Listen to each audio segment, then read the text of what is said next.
오늘 우리에게 주시는 하나님의 말씀은 창세기 9장 18절에서 26절까지의 말씀입니다. 제가 오늘 설교를 위해서 본문을 몇 번 읽으면서 묵상하면서 마음속에 이런 생각이 들었어요. 어떻게 이룰 수 있을까? 아쉽다. 그리고 참 인생 별것 아니다. 이런 느낌을 오늘 본문을 통해서 받았습니다. 왜냐하면 오늘 본문에서 만나는 사람이 노아입니다. 여러분, 노아에 대해서 어떻게 기억하고 계시지요?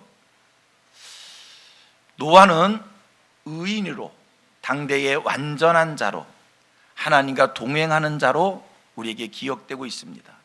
우리 하나님께서 창세기 6장 9절에서 그렇게 노아를 인정하셨고 칭찬해 주셨고, 그런데 오늘 본문에서 만나는 노아는 전혀 다른 모습이기 때문에 제가 인간 별것 아니네, 이런 생각을 하게 됐다는 겁니다.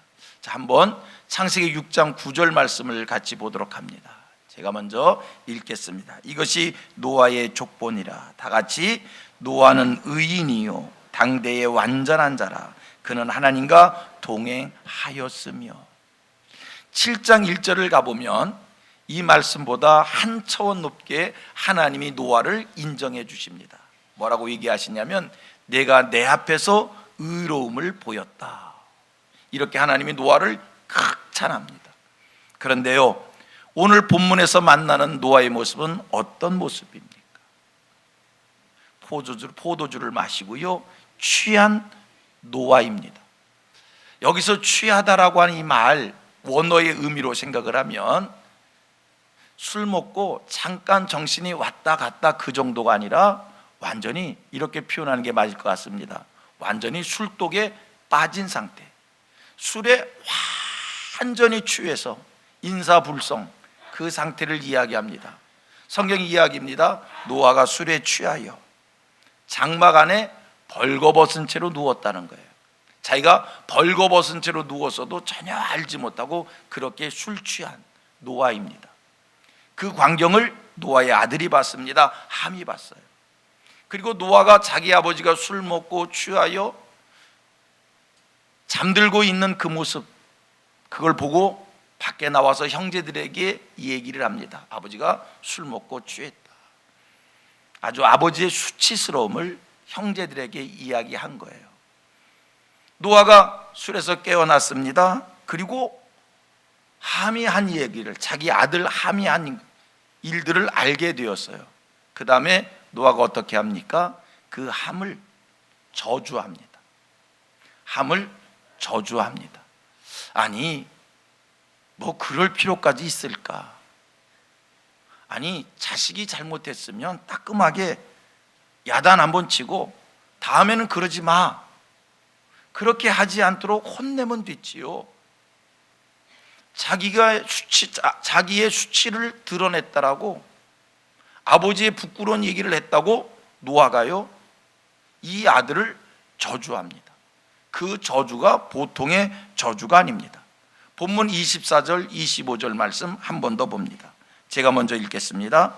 노아가 술이 깨어 그의 작은 아들이 자기에게 행한 일을 알고 다 같이 이에 이르되, 가나안은 저주를 받아 그의 형제의 종들의 종이 되기를 원하노라 하고, 가나안에게 뭐라는 게 저주를 받아, 저주를 해버리는데 어떤 저주입니까? 형제들의 종의 종이 되기를 원한다.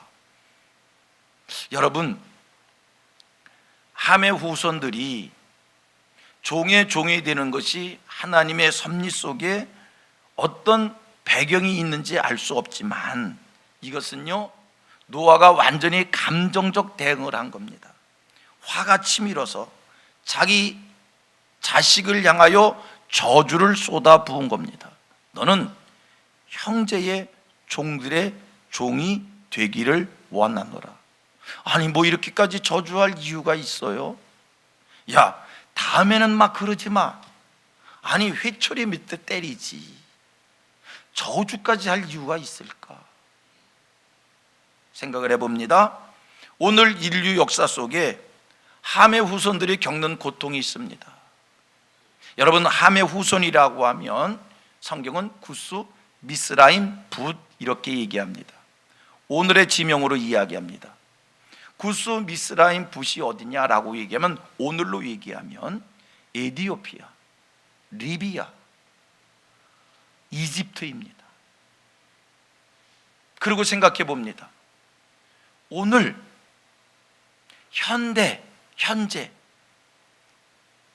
세계 모든 나라들 속에서 이디오피아와 이집트와 리비아라고 하는 나라들의 그 가난, 그 나라들의 겪는 그 고통, 그 나라들이 지금 견디고 있는 그 어려움, 여러분, 구스와 미스라임과 붓, 이 함의 후손들이에요. 이 나라들은요, 지금 아프리카 계통의 조상들입니다. 아프리카라고 하는 나라들이 왜 이렇게 열악한가? 에티오피아, 이집트, 리비아가 왜 이렇게 가난한가? 거슬러 올라갔더니 그 배경이 노아가 함을 저주하였기에. 그러고 보니까 지금 이 노아가 자기 아들한테 한 것은요, 해도 너무 큰 일을 한 거예요. 제가 오늘 성경을 보면서 이런 생각을 했어요. 내가 어려서 성장하면서 우리 부모한테 한 게, 나는 암만 생각해봐도 함이 잘못했던 것도 나도 잘못했고 그거보다 더한 잘못을 했지요. 그래도요, 저희 부모께서는, 여러분들도 마찬가지예요. 여러분들의 자녀들이 잘못했을 때, 함보다 더 큰 잘못을 했을 때 야단치고 다음부터는 그렇게 하지 말라고 하고 끝없이 그 자녀들을 위해서 기도하고 축복하지요. 그런데요, 노아는요, 자기 자식이 잘못했다고 저주를 합니다. 이런 노아를 어떻게 이해를 해야 될지, 어떻게 자식이, 아버지 자기가 술 먹고 부끄러운 모습 보였다고 그걸 흉봤다고 이 저주하는 노아, 우리가 어떻게 해석을 해야 될지 이해가 가지를 않습니다. 그래서 저는 오늘 본문을 보면서 감히 생각하기를, 참 인생 별것 아니다. 지난날 노아는 하나님 앞에 인정을 받았던 사람 아닙니까? 지난날 노아는 하나님 앞에 신앙의 흔적이 있었던 사람이에요. 우리 하나님께서 노아에게 방주를 만들라고 했을 때 그 말씀 의지하여 그 말씀 믿고 받들어 방주를 짓습니다. 여러분, 노아가 방주를 몇 년간 지었을까? 성경학자들은 몇 가지 주장을 합니다. 120년 동안 방주를 지었다, 100년 동안 지었다, 아니면 60년 정도 배를 만들었다. 60년을 배를 만들지 100년을 만들든지 120년을 만들든지 결코 짧은 세월을 배를 만든 게 아니고요, 노아가 배를 만들 때 수많은 사람들이 노아를 비난합니다. 조롱합니다. 너 뭐 하는 짓이냐고, 비웃습니다. 너 바보 아니냐고. 그래도 하나님의 말씀을 받들어 묵묵히 배를 만들었던 사람이 노아입니다. 신앙의 업적과 흔적이 있었던 사람입니다. 그런데 오늘 본문을 보니까 그것이 지속된 것이 아니라 한순간 평범한 자가 됩니다. 아니, 어떻게 생각해 보면 평범한 것보다 더 못한 자로 전락이 되어집니다. 여러분, 이게 인간입니다. 오늘 의인이라고 해서 내일도 의인이란 보장 없고요, 오늘 내가 축복을 받았다고 해서 내일도 내가 그 축복 안에 있는 것 아니고요, 인생은요, 어제와 오늘과 내일이 항상 동일한 것이 아니라는 겁니다. 그래서 오늘 우리는 하나님 앞에 기도하고 소원하는 것이 있습니다. 하나님, 변치 않게 하옵소서. 제가 교회를 섬기면서 여러 사람을 만나잖아요. 만나면 우리 성도들 중에 이런 분들이 있어요. 지난날 당신의 신앙생활에 열심히 있었다는 거예요. 예전에는요, 열심히 교회를 봉사했고 열심히 기도 생활도 했고 뭐 찬양대도 하고 교회 학교 봉사도 하고 이런 일 저런 일 교회 속에서 늘 살면서 충성을 다했다는 거예요. 그런데 지금은 그렇게 하지 못한다는 거예요. 만나는 사람들 중에 지난날 예수 잘 믿었다는 거예요. 교회 사는 성경 공부 다 열심히 했었고 부흥회도 참석했었고 자기 찬양 기도도 하고 금식 기도도 하고 성령의 은사도 체험해서 방언도 하고 그랬었다는 거예요, 젊었을 때. 그런데 지금은 교회를 다니지 않아요. 믿음 생활을 하지 않아요. 여러분, 지난날 열심히 있었던 것이 무슨 소용이 있는 거예요? 지금의 내 모습이, 그게 현재의 모습이 나지. 우리나라는요, 좀 안타까운 게 있어요. 대통령을 지냈던 사람들이, 장관을 지냈던 사람들이, 국회의원을 지냈던 사람들이 감옥에 가는 일이 있습니다. 여러분, 지난날 천하를 호령하는 권력을 가지고 큰 소리 치면 무슨 소용이 있어요? 지금 감옥 가면 죄인인 거예요. 지금 감옥 가면 죄인이지요. 지난날, 오늘 내가 신앙의 흔적이 있고 대단해 보이고 이거요, 계속 주님 앞에 설 때까지 이 신앙이 지켜져야지. 우리 한순간에 넘어질 수 있습니다. 자빠질 수 있습니다. 이게 인간인 거예요. 보세요, 다윗을 이야기해 드릴게요. 다윗, 어렸을 때 목동 다윗, 소년 다윗, 신앙으로 용맹했던 사람입니다. 이스라엘과 블레셋이 전쟁을 합니다. 블레셋의 골리앗이라는 장군이 등장했어요.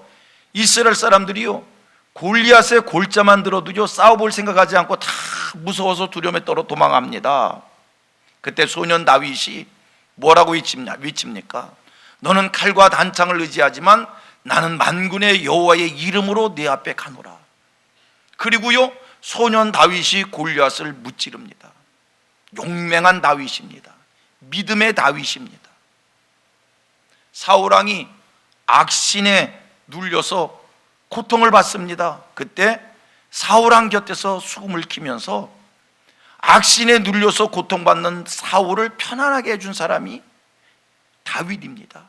신령함이 있었습니다. 은혜가 있습니다. 그가 여호와를 노래하면, 여호와를 찬양하면 악신이 굴복당하는 이러한 신령함, 거룩한 다윗입니다. 사울에게 시기하는 마음이 생겼습니다. 다윗이 전쟁에 나가서 많은 전과를 올렸더니 온 백성들이 사울이 죽인 자는 천천히요, 다윗이 죽인 자는 만만히요, 다윗을 높입니다. 사울의 마음에 시기의 마음이 생겨서 다윗을 죽이겠다고 쫓아다닙니다. 다윗을 향해서 단창을 던지기도 합니다. 도망 다닙니다. 다윗이 사울을 죽일 수 있는 기회가 생겼지만 그때 다윗, 사울은 하나님이 세우신 왕인데 내가 하나님이 세운 왕을 해할 수 없다고 그냥 사울을 해하지 않습니다. 이게 다윗입니다. 그런데 여러분, 이런 다윗이 한순간에 죄를 범하는데 자기 신임하는 부하 신하 우리아의 아내를 빼앗습니다. 세상에 이렇게 나쁠 수가 있어요? 자기 신하의 아내를 빼앗고 이 죄를 덮기 위해서 우리아를 최일선에 나가서 전사를 시킵니다. 그래도 아무런 죄의식이 없습니다. 내가 왕인데 뭘, 왕이 이런 것쯤이야. 여러분, 다윗이 이 정도로 타락했어요. 변질되어졌어요. 지난날 신앙으로 훌륭했으면 뭐합니까? 지금 사악한 자가 됐는데, 여러분, 이게 인생이라고 하는 것, 이게 인간이라고 하는 것을 기억하셔야 합니다. 도대체 인간이 무엇입니까? 어떤 존재입니까? 이 질문은 인간이란 뭔가, 인생이란 무엇인가, 이건 너도 나도 다 하는 질문입니다. 아이들이 자라갑니다. 철이 듭니다. 이성이 생깁니다. 그러면요, 한 번쯤은 이 아이들이 다 이 질문을 해요. 인간이란 뭔가, 인생이란 뭔가. 철학자가 아니어도 인간이란 뭔가, 이 질문을 하고요. 그런데 이 질문에 대한 명쾌한 답이 없어요. 철학자들은 인간이 뭔가 고민하면서 답을 내립니다. 인간이란 생각하는 갈대이다. 인간이란 사회적 동물이다. 인간이란 도구를 사용하는 동물이다. 언어를 사용하고 불을 사용하고 칼을 사용하고 철학자들이 만 가지의 말로 인간을 정의해도 우리에게는 명쾌함이 없어요. 답이 없어요. 그런데 성경은 인간에 대해서 이렇게 정의를 합니다. 잘 들으셔야 됩니다. 성경이 정의한 인간이 뭔가? 창세기 5장 1절 말씀입니다. 제가 먼저 읽겠습니다. 이것은 아담의 계보를 적은 책이니라. 다 같이 하나님이 사람을 창조하실 때에 하나님의 모양대로 지으시되. 여러분, 성경이 말하는 인간이에요. 인간은 하나님이 창조하셨는데, 할렐루야, 하나님의 모양대로 지었다는 거예요. 얼마나 감사한지. 인간이 무엇인가? 하나님이 창조한 존재이다. 그런데 하나님이 인간을 지을 때 자기의 모양대로 인간을 만들었다. 그런데 여러분, 창세기 5장 1절에 이렇게 인간은 하나님이 창조했고 하나님의 모양대로 지음을 받은 자다라고 말씀을 주시는데, 5장 1절에 그렇게 말씀하는데 조금 내려와서 5장 3절에 뭐라고 또 이 말씀을 이야기하냐면, 하나님의 모양을 닮은 자가, 아담이 타락해서 에덴 동산에서 쫓겨난 이후 아담이 자식을 낳았는데 하나님의 모양을 닮은 자식을 낳은 것이 아니라 타락한 죄범한 아담의 형상과 같은 아들을 낳았다는 거예요. 자, 5장 3절입니다. 아담은 130세에 다같이 자기의 모양 곧 자기 형상과 같은 아들을 낳아 이름을 셋이라 하였고, 아담이 아들을 낳았는데 자기의 모양, 자기 형상과 같은 아들을 낳았다. 인간은 처음에 하나님의 모양, 하나님의 형상대로 지음받았는데 그 이후 아담이 타락한 이후 아담이 하나님의 형상을 닮은 자를 낳은 것이 아니라 죄범한 자기를 닮은 아이, 자식을 낳았다는 거예요. 자기를 닮은 자식을 낳았다. 그 결과가 뭔지 알아요? 보세요. 아담과 하와가 자식을 낳았어요. 가인과 아벨. 자기 모양을 닮은 가인과 아벨, 그들이 한 일이 뭔지 아십니까? 가인의 마음속에 시기의 마음, 질투의 마음이 생겨서 동생 아벨을 쳐 죽입니다. 이게 아담을 닮은 인간의 모습인 거예요. 시기와 질투의 마음 생겨서 동생을 쳐 죽였어요. 우리 하나님이 가인을 찾아가셨어요. 가인아, 가인아, 네 동생, 네 아우 아벨이 어딨냐? 가인이 하나님을 향해서 항변합니다. 하나님, 내가 내 동생을 지키는 자이니까 동생 아벨을 쳐 죽여놓고도 아무렇지도 않게, 양심의 가책도 없이, 하나님, 내가 내 동생을 지키는 자입니까? 여러분, 이게 인생입니다. 하나님의 모양대로 지음을 받은 자가 인간의 모양대로 바뀌어지니까 죄를 범하고 살인죄까지도 짓고 자기의 죄에 대해 양심의 가책도 느끼지 않는, 이게 인간입니다. 우리 하나님께서 한 번 더 말씀을 주셔요. 창세기 6장 3절입니다. 여호와께서 이르시되 다같이 나의 영이 영원히 사람과 함께 하지 아니하리니 이는 그들이 육신이 됨이라. 여러분, 성경이 뭐라고 얘기하냐면 나의 영이 영원히 사람과 함께 하지 아니하리니, 나의 영이 영원히 사람과 함께 하지 아니하리니 그들이 뭐가 된다고요? 육신이 됨이라. 오늘 인간이 뭔가? 하나님의 영이 떠난 육신이에요. 오늘 내가 누구인가? 하나님의 형상이 아니라 아담의 형상을 닮은 자이고, 오늘 내가 누구인가? 하나님의 영이 떠난 육신인 거예요. 하나님의 영이 떠난 육신이라고 하는 이 말의 의미가 뭔가? 두 가지로. 첫째 하나, 영원하지 못하고 죽는다는 뜻이 있는 거고요. 또 한 가지는 뭔가? 육신이에요. 육신이 됨이라. 육신이 됐다라고 하는 이 말은 육체적 인간이라는 거예요.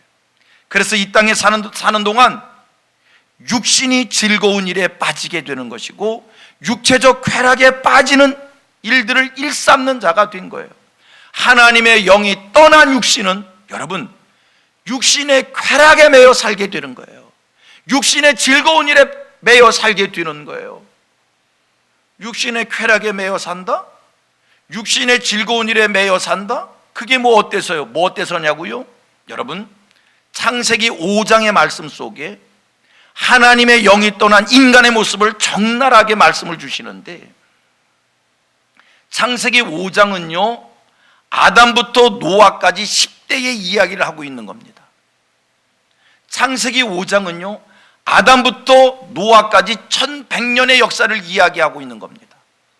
하나님의 영이 떠난 육신들이 어떻게 살았는가, 하나님의 모양이 아니라 죄범한 아담의 모양을 닮은 인간들이 어떤 일을 하며 살았는가, 창세기 5장 1100년 역사 속에 드러나는데, 그들이 한 일이 뭔가?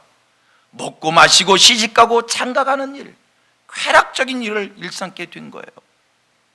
우리 하나님께서 창세기 6장에 말씀합니다. 하나님이 사람을 지으신 것을 한탄하시고 이 세상을 완전히 쓸어버리시겠다는 거예요. 이 땅에 얼마나 많은 죄가 가득 찼으면 우리 하나님께서 죄 많은 세상을 어떻게 용납할 수가 없어서 이 세상을 완전히 쓸어버리시겠다. 그리고 내가 새롭게 새 일을 시작하시겠다는 거예요. 이게 하나님의 영이 떠난 인간들의 모습인 거예요. 죄를 범해도 어느 정도 범해야 고쳐서 살지요. 이거는 하나님이 보실 때 고칠 수 있는 정도의 수준이 아니라 완전히 망가진 상태이기 때문에 새로 시작하시겠다는 거예요. 여러분, 자동차를 타다가 접촉사고를 냈어요. 조금 접촉사고는 부서지면요 고쳐 쓰면 돼요. 왕창 받아가지고요 왕창 부서지면요 완전히 새로 만들어야 되기 때문에 폐차시키고 새 차 사요. 창세기 6장, 우리 하나님께서 세상을 고쳐 쓰시겠다는 게 아니라 이 세상을 싹 쓸어버리고 새롭게 고치시겠다는 거예요. 그래서 우리 하나님께서 노아의 8 식구만 남겨놓으시고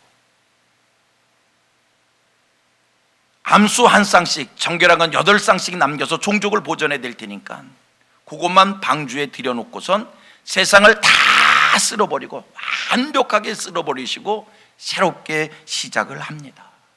그런데 여러분, 오늘 본문에서 발견한 내용입니다. 모든 것을 싹 쓸어버리고 새롭게 하나님께서 일을 시작하셨는데 놀라운 것이 있어요. 안타까운 것이 있어요. 죄가 또 생겼다는 겁니다. 모든 것을 다 쓸어버리고 새롭게 시작했는데 뭐가 또 생겼어요? 죄가 또 생겼는데, 그 죄가 이번에는 누구로부터 생겼냐면요 의인이요, 당대의 완전한 자요, 하나님과 동행하는 자로 칭찬받던 그 노아에게부터 죄가 시작됩니다. 성경을 보니까 그 노아가 술에 취하여 방탕해지고 그의 아들이 아버지의 술 취한 것을 가지고 흉보다가 노아가 그를 저주하고, 여러분, 이것이 세상입니다. 이것이 인간입니다. 죄를 쓸어버리고 죄를 없이 했으면 이제 죄 없는 세상이 되어야 되는 것 아닙니까? 그런데 또 죄가 시작됩니다. 오늘 우리들이 이 땅을 살면서 각오를 새롭게 합니다. 새로 시작하겠다는 거예요. 여러분, 새로 시작한다는 것, 각오를 새롭게 해서 새로 시작되는 게 아닙니다. 우리가 이 땅을 살면서 정직해지고 경건해지고 거룩해지고 신실해지고 하나님 말씀대로 살아가는 인생이 되는 것, 여러분, 환경을 바꾼다고 해서 그렇게 되는 것이 아닙니다. 정말 새로워지려면 하나님의 은혜로 새로워지는 겁니다. 환경을 바꾸고 마음을 새롭게 하고 각오를 새롭게 한다고 해서 새로워지는 것이 아니라 하나님의 은혜로 새로워지는 거예요. 같이 고백합니다. 하나님의 은혜로 새로워집니다. 아멘입니다. 아멘입니다. 노아가 완전하고 완벽하고 의인이고 하나님과 동행을 한다고 칭찬을 받은 것, 이거는요, 그가 각오를 새롭게 해서 의인이고 각오를 새롭게 해서 완전한 자였고 각오를 새롭게 해서 하나님과 동행한 자가 된 게 아니라 하나님의 은혜가 그를 그렇게 한 거예요. 창세기 6장 8절 말씀을 보면 이렇게 얘기해요. 노아가 하나님께 은혜를 입었다.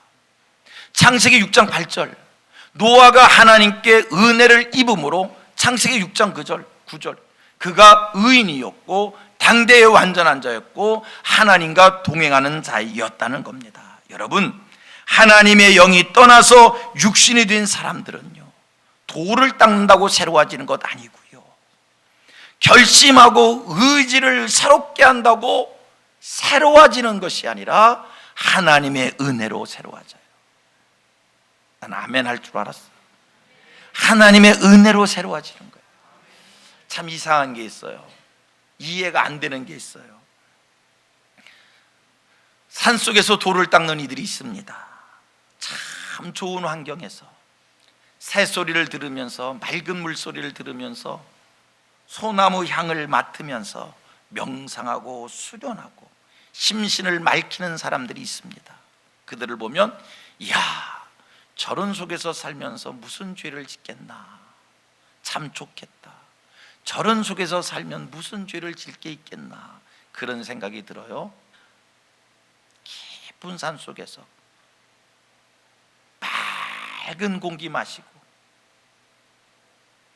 새소리 듣고 맑은 물소리 듣고 얼마나 좋을까? 죄 짓지 않고 살 것 같아요. 죄 짓지 않고 살 것 같아요. 그렇지 않습니까? 그런데 그들도 죄를 짓는다니까요. 에이, 목사님, 그런 속에서 무슨 죄를 짓겠어요?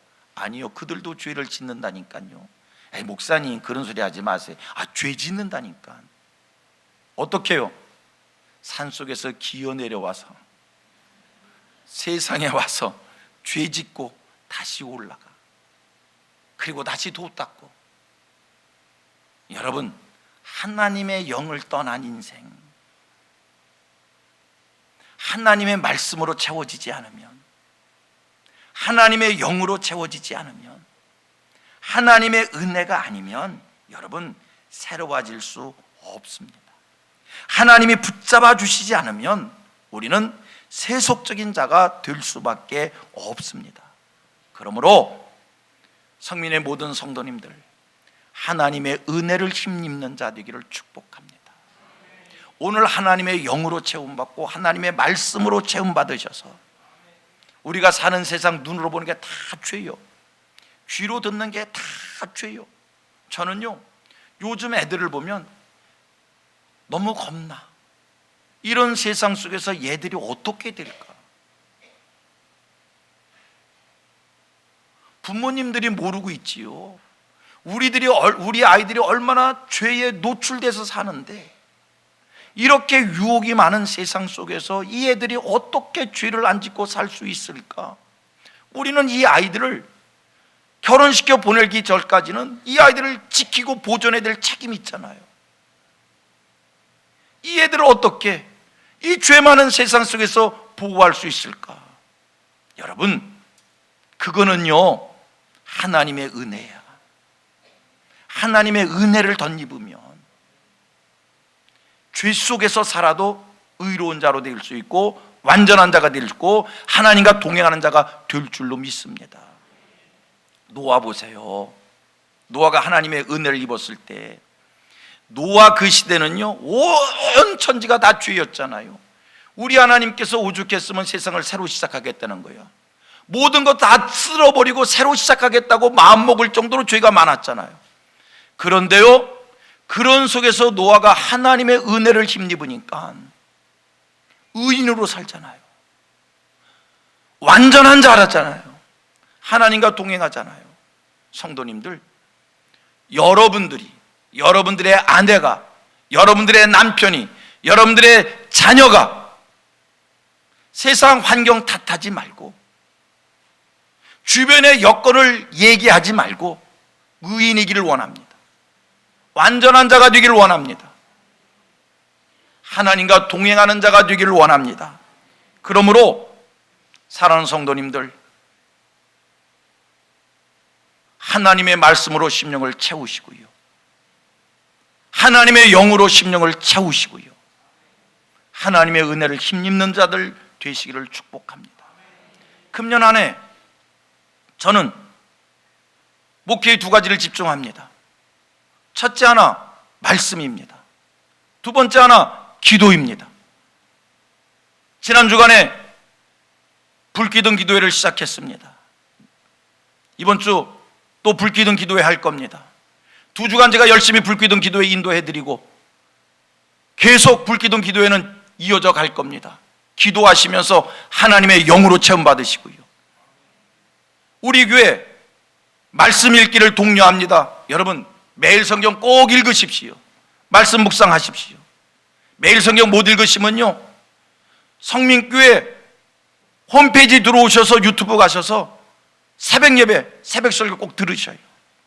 말씀으로 체험받아야 여러분 하나님의 은혜를 힘입고 입으면서 이 땅을 의로운 자로, 완전한 자로, 그리고 하나님과 동행한 자로 살게 되어집니다. 그리고 특별히 우리 아이들에게 말씀을 가까이 하도록 말씀 훈련을 꼭 시켜 주시기를 바랍니다. 가정 예배 꼭 드리시고요. 여러분 말씀으로 충만히 채워지고 하나님의 영으로 채워지면 두 가지 신비한 일이 생겨요. 첫째 하나는 하나님의 은혜를 힘있게 되어진다는 것이고요, 또 한 가지 중요한 게 있어요. 꿈과 비전이 생긴다는 거예요. 꿈과 비전이 생긴다는 거예요. 요즘에 젊은이들, 요즘 애들의 문제가 뭐냐면 꿈이 없다는 거예요. 비전이 없다는 거예요. 비전이 없는 세상에 우리 성민의 모든 자녀들은 비전이 생기기를 원합니다. 비전에는요, 꿈에는요 두 종류의 비전이 있어요. 꿈이 있어요. 첫째 하나는 자기가 만든 꿈이에요. 내가 하고 싶은 꿈. 또 하나는 하나님이 주시는 꿈이에요. 하나님의 말씀으로 체험받고 성령으로 체험받으면 꿈이 생기는데, 무슨 꿈이 생기냐면 하나님이 주시는 꿈이에요. 그냥 말씀을 체험받은 것밖에 없어요. 말씀을 읽어준 것밖에 없어요. 말씀을 듣게 한 것밖에 없어요. 그런데 마음속 깊은 곳에서부터 꿈이 생겨요. 하나님이 주시는 꿈이 생기는 거예요.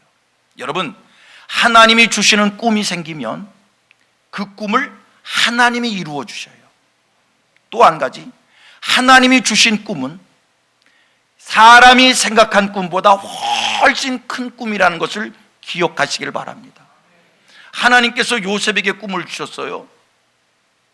여러분, 인간 요셉이 꿈을 가졌다면 그런 꿈을 가질 수 있을까? 하나님이 요셉에게 꿈을 주시니까 민족을 살리는 꿈이요, 하나님이 요셉에게 그 꿈을 주시니까 그 꿈을 하나님이 이루어 주셨어요. 여러분, 여러분들의 자녀들에게 하나님이 꿈을 주실 수 있도록, 이 아이들이 하나님이 꿈을 가질 수 있도록 아이들과 같이 가정예배 드리시고요, 말씀을 읽혀주시고요, 신앙에 훈련시키시고요, 기도하게 하시고요 해서 아이들에게 꿈이 생길 수 있게 해주기를 축복합니다.